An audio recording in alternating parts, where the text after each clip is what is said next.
Allah Ta'ala wabarakatuh dan selamat pagi. Okey, bertemu kita kembali dalam kelas pendidikan jasmani dan kesihatan pada hari ini, Khamis 1 Julai 2021. Okey, kelas kita hari ini bermula pada sekarang pukul 11.20 hingga 12.40. Okey, untuk hari ini kita masih lagi belajar di bawah tajuk pendidikan kesihatan reproduktif dan sosial peers. Tapi hari ini cikgu memilih tajuk penyakit. Okey, cikgu memilih tajuk penyakit. Okey, sebelum kita mula, cikgu nak ingatkan dulu beberapa perkara berkaitan dengan kerja ataupun tugasan yang telah saya berikan kepada kamu. Okey, cikgu nak minta sekali lagi semua siapkan tugasan seperti mana yang saya bagi pada hari Ahad itu sepatutnya hantar. Sehingga hari ini masih lagi tidak ada seorang pun yang hantar, sama ada secara secara dalam grup ataupun terus kepada saya. Okey, untuk pengetahuan kamu, tugasan yang saya bagi itu sebenarnya adalah tugasan yang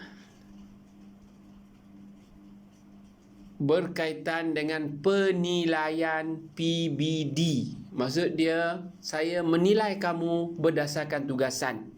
Itu yang perlu kamu faham. Saya menilai kamu berdasarkan tugasan. Sekiranya kamu tidak hantar, penilaian PBD saya pada hari Ahad yang lalu tidak berlaku dan kamu tidak dapat markah PBD itu.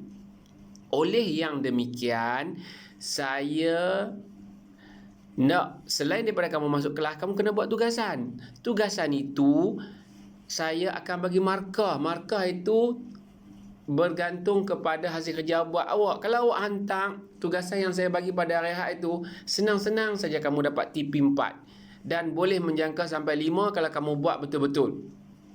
Jadi cikgu nak semua orang buat dan hantar. Takkanlah kamu PJ, kamu nak dapat TP 1, TP 2, TP 3. Kamu kena dapat TP 4, 5 dan 6. Jadi cikgu berusaha untuk kamu dapat benda itu dan kamu kena buat. Okey? Cikgu harap kamu buat dan hantar. Walaupun dah lepas masa tak apa, tolong buat dan hantar. Kerana benda ni bila kamu hantar, ada bahan bukti yang menyatakan kamu melaksanakan tugasan yang cikgu beri. Okey, okey, jom kita terus kepada tajuk hari ini.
Okey, kalau kamu tengok tajuk kita pada hari ini, apa yang saya nak capai berkaitan dengan penyakit ini ialah satu standard pembelajaran dia ialah menyatakan.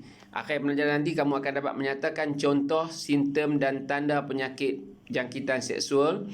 2. Dapat membincangkan kepentingan pengesanan awal dan rawatan kepada pesakit jangkitan seksual. Membincangkan kesan penyakit jangkitan seksual kepada diri, keluarga dan masyarakat. 4. Menjana idea amalan gaya hidup sihat untuk mencegah penyakit jangkitan seksual. Okey, ini tugasan yang akan kamu kena buat. Menjana idea. Kamu bagi idea amalan gaya hidup sihat untuk mencegah penyakit jangkitan seksual. Okey. Sekarang kita nak tengok apa dia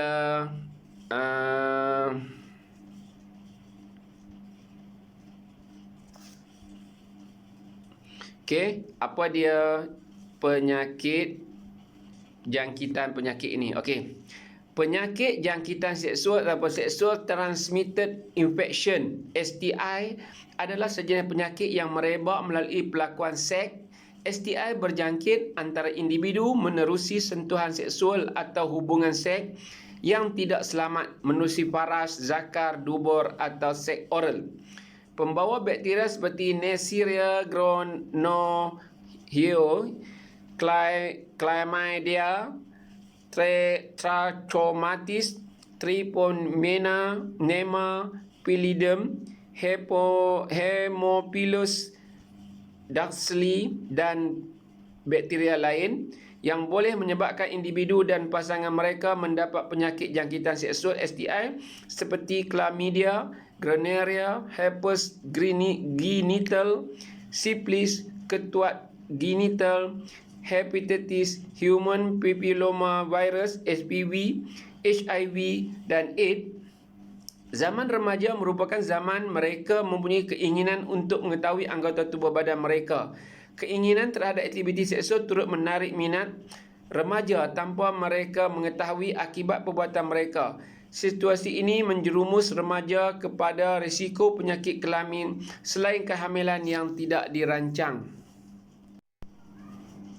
Okey, muka surat 154. Okey, penyakit jangkitan seksual. Okey, muka surat 154 tu. Okey, antara penyakit jangkitan seksual ialah satu, penyakit gonorrhea. Keterangan penyakit jangkitan kelamin yang disebabkan oleh bakteria Neisseria gonorrhoeae boleh berjangkit dari seorang individu kepada individu yang lain melalui hubungan seks, vagina, dubur atau oral. Gejala akan timbul 2 hingga 7 hari selepas terdedah kepada jangkitan.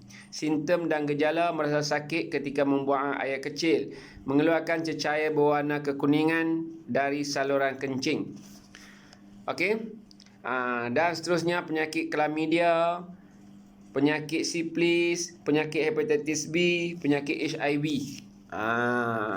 Okey. Cikgu nak kamu tengok yang ini lah. Cikgu nak bagi penjelasan yang lebih sikit. Tonton yang ni. Okey, tonton yang ini supaya kamu lebih faham.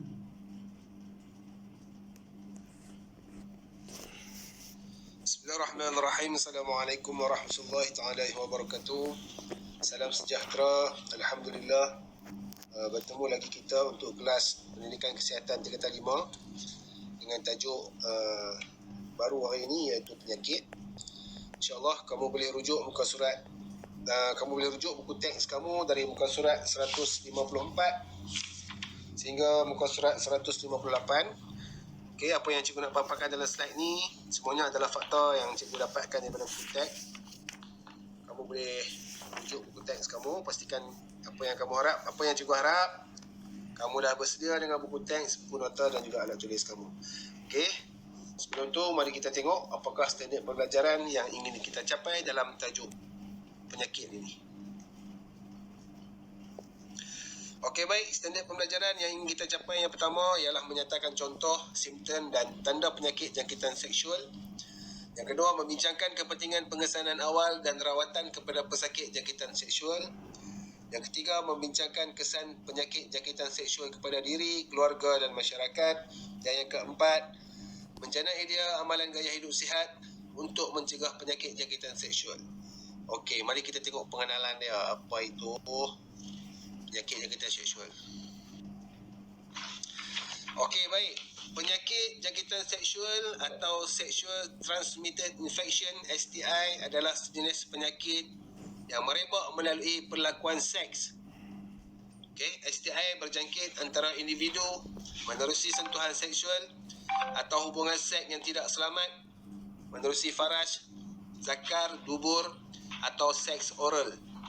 Okey, pembawa bakteria seperti Neisseria gonorrhoeae, Chlamydia trachomatis, saya nak sebut pun payah, Treponema pallidum, Haemophilus dactyli dan bakteria lain yang boleh menyebabkan individu dan pasangan mereka mendapat penyakit jangkitan seksual.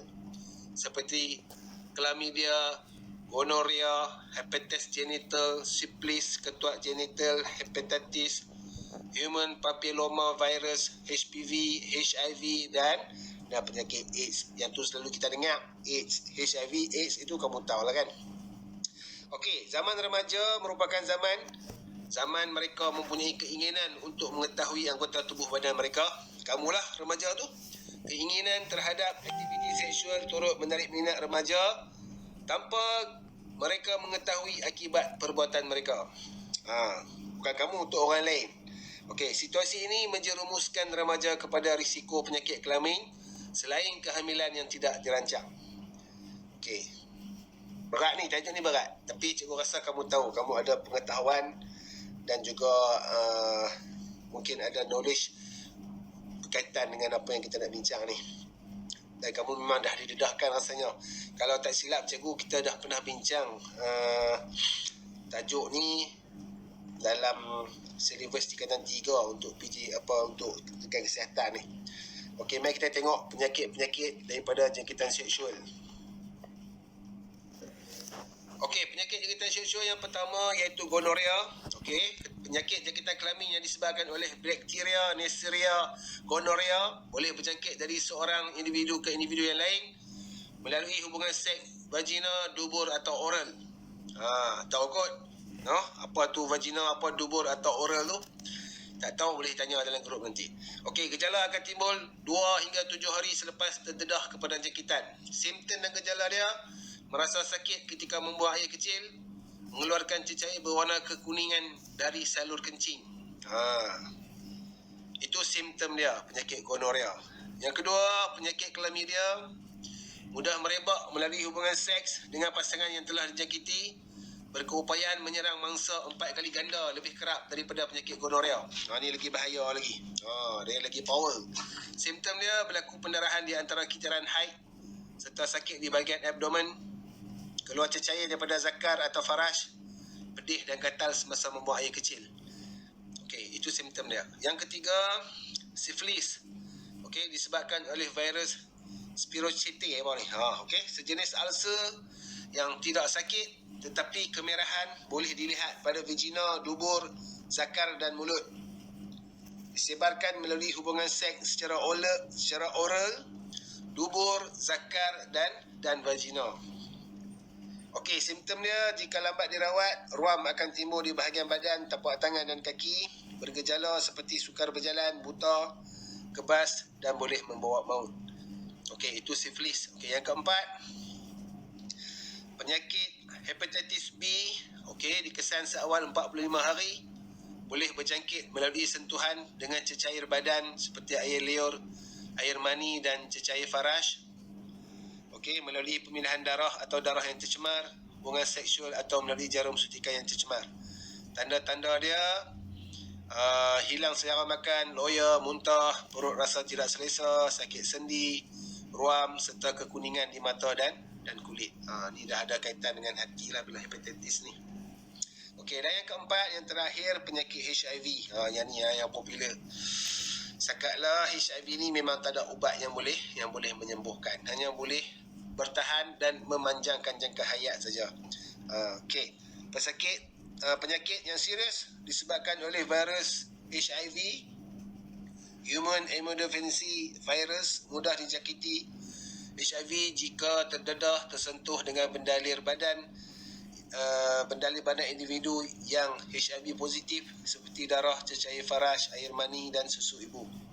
Okey, yang ni rasanya dah bincang dalam silibus 3 juga ni, penyakit HIV AIDS ni.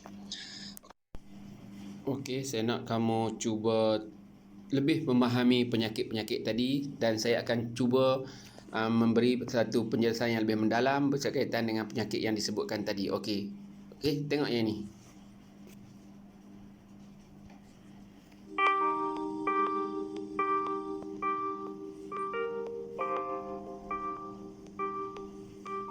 Apa itu sifilis? Sifilis adalah satu jenis penyakit kelamin yang selalunya boleh kita hidapi sekiranya tidak memakai barrier contraception. Barrier contraception seperti kondom for example. Sifilis ni dia ada beberapa stage. First is called primary stage, di mana bila terdedah kepada penyakit tersebut, kita boleh mendapat for example some ulcer, ulcer. Dan ulcer tu is a bit unique sebab dia ada ulcer tapi dia painless ulcer. Ulcer tu tidak sakit. Kadang-kadang dia boleh hilang dengan sendirinya. And that ulcer usually boleh berlaku dalam first beberapa bulan setelah mendapat penyakit tersebut. That's about maybe about 1 to 2 months selepas mendapat penyakit. Kemudiannya there's a secondary syphilis, and the secondary syphilis is syphilis di mana it happens usually up to after the second month of getting the infection.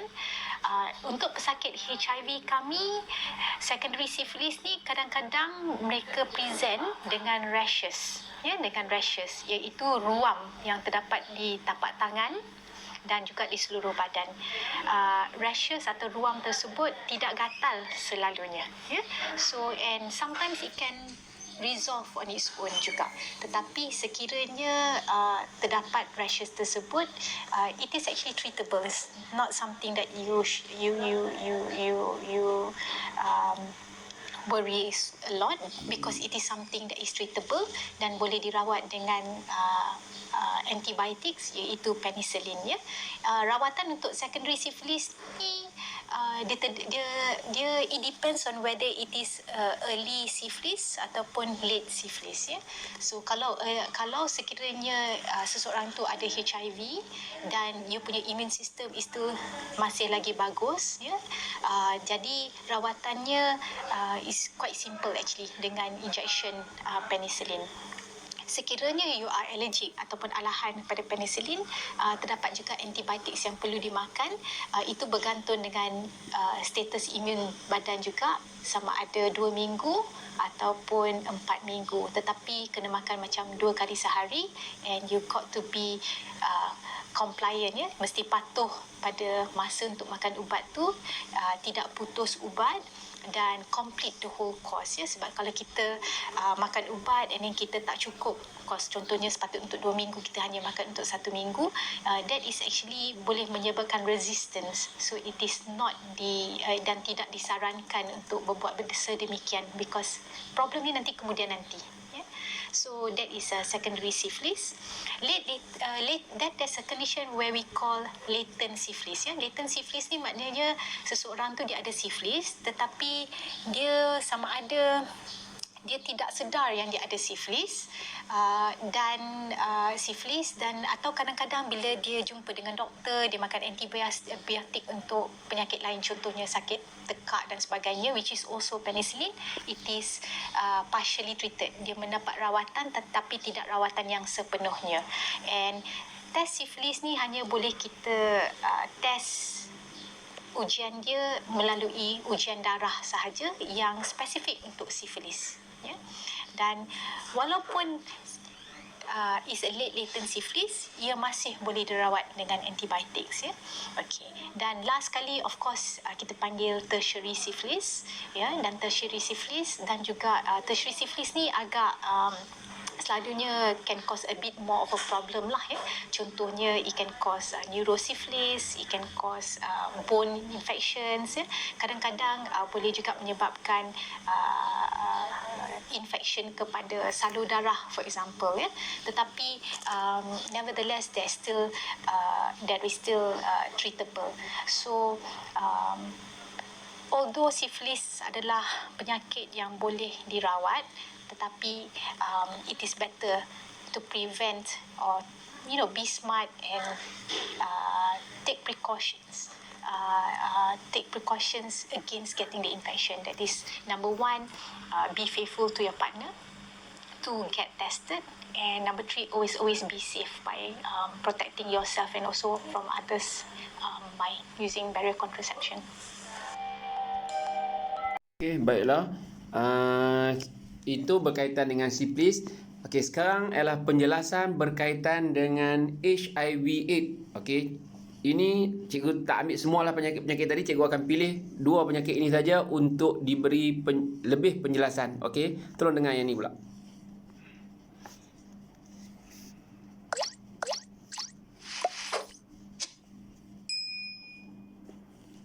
Hai, saya Dr. Taufik dari Dr. Tan and Partners dan kali ini saya ingin bercakap mengenai simptom penyakit kelamin atau STD dan HIV. Penyakit kelamin atau STD disebabkan oleh virus, bakteria atau kuman yang boleh menjangkiti seseorang melalui hubungan seks dengan pasangan yang sudah pun mempunyai jangkitan tersebut. Penyakit HIV pula disebabkan oleh virus yang dikenali sebagai Human Immunodeficiency Virus dan ia juga tersebar melalui hubungan seks. Simptom-simptom STD boleh dibahagikan kepada 3 jenis. Simptom semasa kencing, simptom pada kulit dan simptom umum. Simptom-simptom STD boleh mengambil masa yang berbeza untuk muncul. Ada yang mungkin seawal 3 hari selepas hubungan seks, ada juga yang mengambil masa beberapa minggu atau bulan untuk menjadi jelas. Ada pula setengah orang yang dijangkiti STD tetapi mereka tidak mengalami apa-apa simptom yang nyata. Simptom-simptom HIV pula mungkin berbeza bergantung pada individu dan peringkat penyakit. Bagi seseorang yang mengalami jangkitan HIV peringkat awal, mereka mungkin dapat melihat simptom-simptom tertentu dalam masa 2 hingga 4 minggu pertama. Simptom yang paling ketara pada peringkat awal ialah selsema yang serius yang selalu disifatkan sebagai selsema yang paling buruk yang pernah dialami. Keadaan ini dikenali sebagai sindrom retroviral akut ataupun ARS. Sindrom jangka pendek ini disifatkan dengan sakit tekak, ruam, keletihan, sakit-sakit badan dan sakit kepala. Simptom-simptom HIV boleh berlarutan dari beberapa hari hingga ke beberapa minggu. Selepas jangkitan HIV peringkat awal, simptom-simptom penyakit ini mungkin hilang. Tapi awas, jangkitan HIV mungkin sudah mara ke peringkat kedua yang dipanggil peringkat latensi. Pada peringkat ini, virus HIV membiak di dalam tubuh badan tanpa menunjukkan apa-apa kesan yang jelas seperti simptom-simptom yang telah saya katakan tadi. Peringkat terakhir, jangkitan HIV dikenali sebagai penyakit AIDS. Pada peringkat ini, fungsi perlindungan dalaman atau sistem imun badan akan mula merosot. Seseorang yang mempunyai penyakit AIDS akan lebih senang jatuh sakit dan mungkin juga mati kerana sebab-sebab yang pada asasnya tidak serius. Saya telah pun memberikan penerangan ringkas tentang penyakit STD, HIV dan AIDS. Sebelum saya akhiri, saya ingin memberi beberapa pesanan. Pertama, saya ingin menegaskan bahawa simptom-simptom seperti selsema, sakit tekak, sakit badan dan sebagainya sama seperti simptom-simptom untuk penyakit biasa. Jadi, janganlah tergopoh-gapak untuk menganggap bahawa awak telah dijangkiti penyakit HIV hanya kerana awak ada simptom-simptom tersebut. Pada masa yang sama, saya juga ingin mengingatkan bahawa ramai orang yang dijangkiti penyakit HIV tidak menunjukkan apa-apa simptom yang jelas dan nyata. Jika awak berasa ragu tentang kesihatan awak, adalah wajar untuk berjumpa dengan doktor yang bertauliah untuk mendapatkan pemeriksaan dan kepastian. Kedua, mujurnya, kini kita sudah boleh merawat dan mengawal penyakit HIV dengan lebih berkesan. Sekiranya anda mendapatkan rawatan untuk jangkitan HIV, anda mempunyai peluang untuk hidup dengan sihat dan bebas dari simptom-simptom ini untuk masa yang lama. Ketiga, anda hanya akan dapat mengesahkan penyakit HIV dan kesihatan anda melalui ujian khas. Tiada jalan lain untuk mendapatkan kepastian ini. Sekiranya anda bimbang tentang kemungkinan pendedahan atau anda mengalami simptom-simptom STD dan HIV, sila lawati klinik kami untuk penilaian dan ujian yang betul.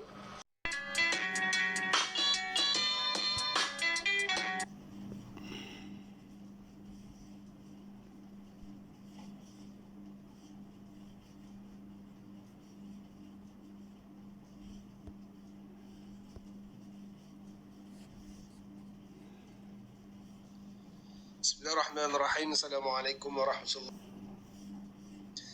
Okey. Penyakit yang serius disebabkan oleh virus HIV, Human Immunodeficiency Virus, mudah dijangkiti. HIV jika terdedah tersentuh dengan bendalir badan individu yang HIV positif seperti darah, cecair faraj, air mani dan susu ibu. Okey, yang ni asalnya dah bincang dalam silibus 3 juga ni, penyakit HIV AIDS ni. Okey, tanda dan gejala seperti terlalu lemah dan lesu, kerap demam panas, berpeluh pada waktu malam dan cirit-birit yang kronik. Ini antara penyakit-penyakit jangkitan seksual.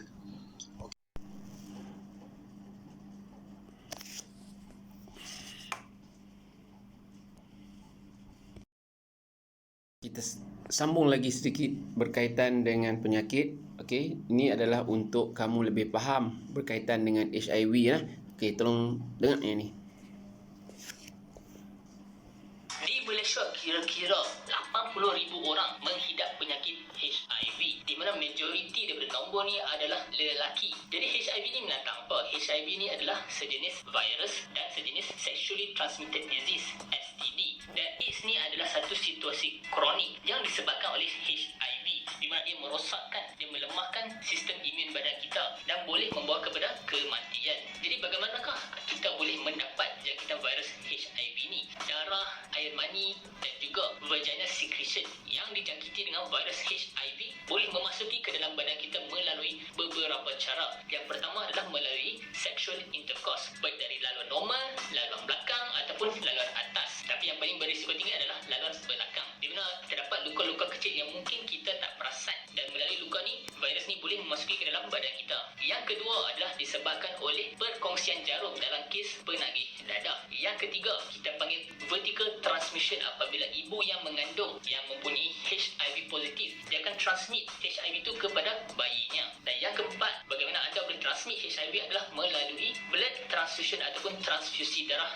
di hospital. Tapi jangan risau, semua darah akan di-screen sebelum diberikan kepada pesakit. Jadi apakah tanda-tanda awal kalau kita dijangkiti dengan virus HIV? Soalan ini sangat famous. Tetapi disebabkan HIV adalah sejenis virus, maka ia susah untuk kita differentiate HIV dengan virus-virus biasa yang lain. Kerana semuanya akan produce satu simptom dipanggil flu-like symptoms. Contohnya seperti demam, sakit belakang, sakit sendi, sakit kepala, naik ruam dan kadang-kadang bengkak di kelenjar di bawah tekuk. Apabila situasi ini kita panggil acute infection, di mana pada waktu ini viral load dalam badan sangat tinggi dan kita mudah untuk transmit HIV ini kepada orang lain. Jadi kawan-kawan aku yang baru balik daripada negara jiran, dia dah bagi tahu yang aku dah nakal sikit lah dekat sana. Aku nak buat test HIV dekat mana? KKM telah lama menjalankan satu program dinamakan Anonymous Voluntary HIV Screening, di mana anda boleh masuk ke klinik kesihatan, tak perlu bagi nama, tak perlu bagi IC, anonymous, dan melakukan test HIV rapid test yang hanya makan masa 15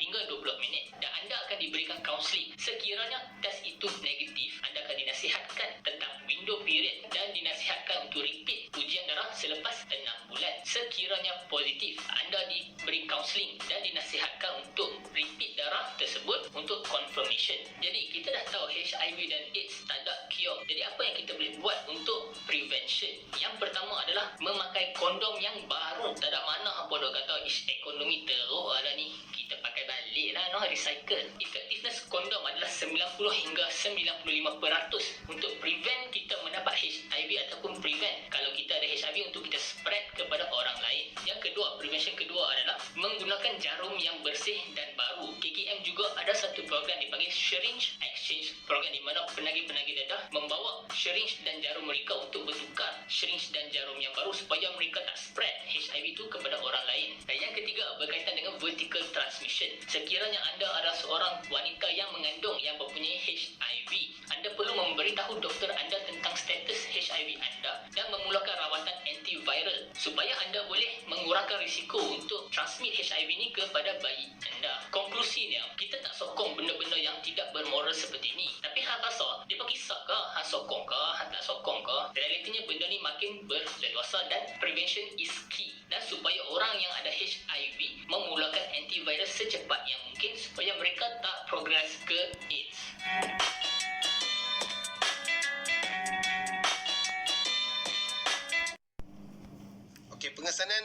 awal, penyakit penting bagi semua individu. Antara kebaikan pengesanan awal penyakit jangkitan seksual adalah seperti yang berikut. Okey, yang pertama, menyelamatkan nyawa pesakit, individu yang tak berdosa. Okey, kesedaran awal dapat menyelamatkan nyawa seseorang, terutama jika menghidap penyakit seksual seperti HIV atau AIDS. HIV itu virus, AIDS itu adalah penyakit. Mengelakkan pasangan yang sah daripada terkena jangkitan. Apabila salah seorang daripada pasangan mendapat penyakit kelamin, doktor pakar akan menyarankan hubungan kelamin yang selamat kepada kedua-dua pasangan. Mengelakkan bayi dalam kandungan daripada dijangkiti penyakit STI. Ubat-ubatan yang sesuai dengan penyakit boleh mengelakkan bayi daripada dijangkiti penyakit STI. Okey, sebab tu sekarang ni kalau nak berkahwin kena buat 2 ujian saringan kesihatan. Yang pertama HIV, yang kedua thalassemia. Okey. Tujuan dia itulah untuk ni lah, nak menyelamatkan nyawa orang yang tak berdosa. Okey, tapi takkan pasangan kita orang yang jenis tu yang tak bermoral kan. Tapi mana tahu kadang-kadang kita tak semestinya melalui hubungan seks saja boleh mendapat penyakit ni. Kalau kamu tengok tadi kan, ada juga disebabkan oleh pemindahan darah ataupun darah yang tercemar. Sebenarnya kita tak tahu. Okey, beberapa kaedah rawatan dapat dilakukan bagi mencegah penyakit jangkitan seksual, iaitu mengambil antibiotik dan antiviral yang diberi dan disarankan oleh doktor pakar, membuat pemeriksaan doktor secara berkala, menjauhi daripada melakukan hubungan seks dengan pasangan yang dijangkiti. Okey, ini antara kaedah-kaedah rawatan lah.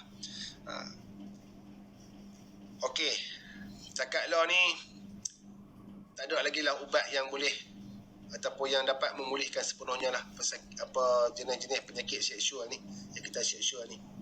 Okey, kalau ada pun mungkin ada keajaiban lah kot. Tapi apa pun kena berusaha lah. Kalau disebabkan oleh sikap dan tingkah laku sendiri tu, tak tahu nak kata lah macam mana kan. Kalau yang melalui pemindahan darah, pemindahan organ, disebabkan oleh bahan-bahan penggunaan peralatan pembedahan yang tercemar ke, tu kadang-kadang nasib lah kan. Okey. Apa kesan penyakit jangkitan seksual? Okey, baik. Ada 3 kesan kepada individu, keluarga dan masyarakat. Okey, individu pesakit akan mengalami kerosakan otak, mata, sistem saraf, tulang dan sendi. Jangkitan yang teruk akan menyebabkan kerosakan organ reproduktif yang membawa kepada kemandulan. Kemudian wanita mengandung boleh menjangkiti bayi mereka semasa bersalin. Ini antara kesan dia kepada individu. Okey, pada keluarga pesakit akan dipinggirkan dengan tanggapan bahawa pesakit mendapat penyakit kerana terlibat dengan aktiviti yang tidak sihat. Tak semestinya. Jangan terlalu stigma ataupun terlalu mendiskriminasikan orang-orang macam ni. Kita tak tahu, mungkin disebabkan oleh faktor-faktor lain. Tak semestinya disebabkan oleh hubungan seks saja orang boleh terlibat dengan jangkitan seksual. Okey, keluarga pesakit terpaksa mengeluarkan kos rawatan yang mahal untuk merawat pesakit yang menghidapi penyakit jangkitan seksual. Seluruh ahli keluarga perlu berhati-hati jika terdapat pesakit yang menghidapi penyakit jangkitan seksual, kerana penyakit ini mudah berjangkit, terutama melalui sentuhan serta berkongsi pakaian dan alatan. COVID lagi bahaya kan. Okey, yang ketiga, masyarakat. Okey, masyarakat akan memandang serong terhadap penghidap penyakit jangkitan seksual. Masyarakat takut mendekati pesakit jangkitan seksual seperti HIV dan AIDS serta akibat stigma masyarakat yang menganggap penyakit ini berpunca daripada gaya hidup yang tidak sihat dan mudah berjangkit. Tak semestinya. Tu kata stigma tu, tak semestinya.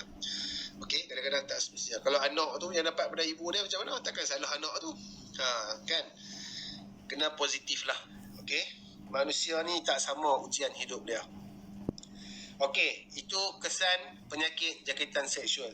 Okey, jadi macam mana kita nak elok daripada terlibat benda-benda macam ni? Okey, dia ada bagikan dalam konteks sukan, mari kita tengok.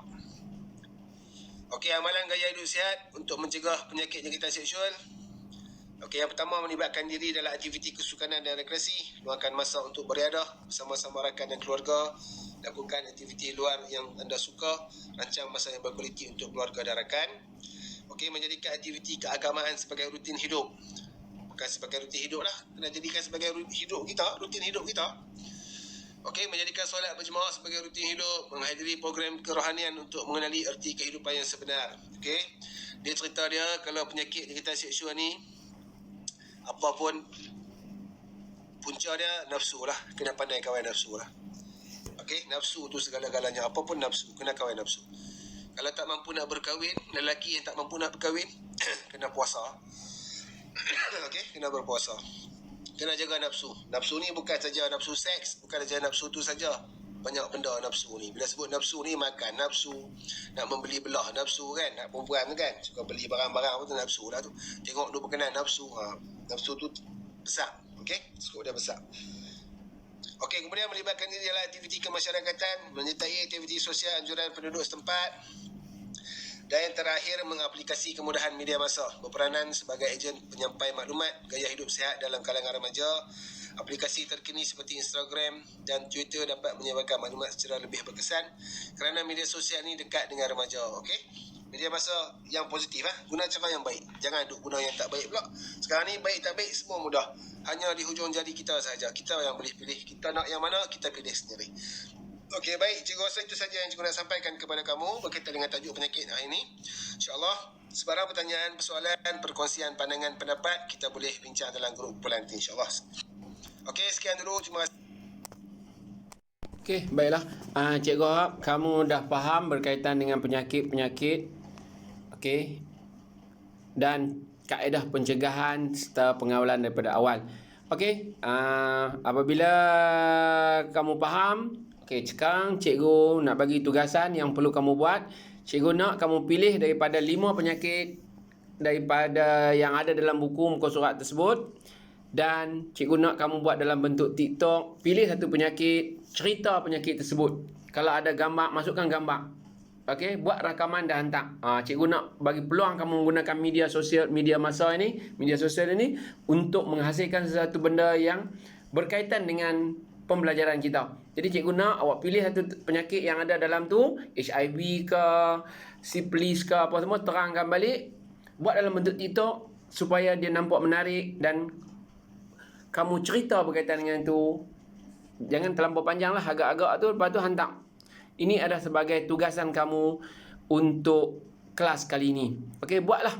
Buat seperti mana yang cikgu kata, buat. Ini adalah sebagai penilaian kita, penilaian PBD dalam kelas pada hari ini. Okey, dan cikgu harap kamu buat betul-betul lah. Okey, dan hantar. Okey, cikgu rasa itu saja. Masa masih panjang, kita sampai pukul 12.40. Masa yang ada awak terus buat. Cikgu akan bersama di talian lah. Okey, apa-apa. Okey, nanti cikgu akan masukkan dalam Telegram kita. Okey, bye.